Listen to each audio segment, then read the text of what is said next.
In this lesson, we're going to learn about the stick texture tag and how we can use it with geometry that has a deformer that causes the texture to slip around on the surface of our object. Okay, so I have here a picture viewer render of a very typical situation that you might run into. So I've got just a plain ball with a procedural noise texture on it, and the ball has been animated to kind of zip around, and it has a jiggle deformer on it. So you can kind of see how here at the end of that animation, it's kind of jiggling back and forth, but you can also see that something very odd is happening with the texture. And it's a little bit more difficult to spot as this moves around, but there at the end where you really start to get the quick motion back and forth, it almost looks like the ball is a mask that is revealing a texture behind it.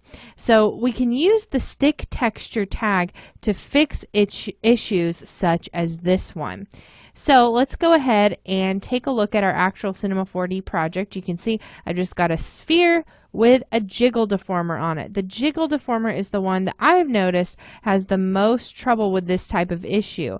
And the fact that you can't see it in this type of a view where we're just kind of scrubbing along is very tough, because you might not do an actual animation of this where you have pre-rendered something, and even in just a little tiny sort of playback blast kind of render, you're not going to be able to really tell that's what's happening. You have to do a higher quality render to really be able to pick up on it. So it can be very difficult to spot this issue. So know that if you're using procedural textures on a sphere like this one that hasn't been UV'd, it's just, you know, regular object with its defaults basically, and the texture's just been dropped on there, you're going to have an issue like this, and it can be fixed extremely easily. So all we have to do is come up here to our sphere.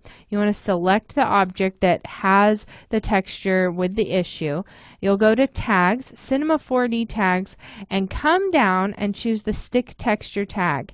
And that is literally all you have to do. Just drop that tag on there, and really quickly I'm going to render another set of frames to my picture viewer so that you can see the difference. So for me, since this is such a simple render, it's only going to take a second, but I will pause while it does this, and then we'll be able to compare the two versions. So one moment while we let this finish rendering.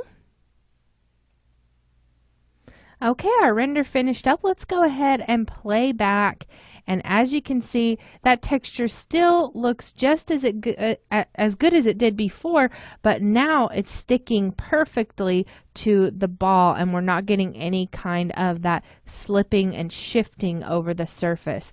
So that's definitely something to keep in mind if you are using a jiggle deformer and you're just using regular procedural textures. Keep that in mind whenever you are going to do your render. Save yourself some time from creating your final render and then realizing that you have to re-render because your texture has an error.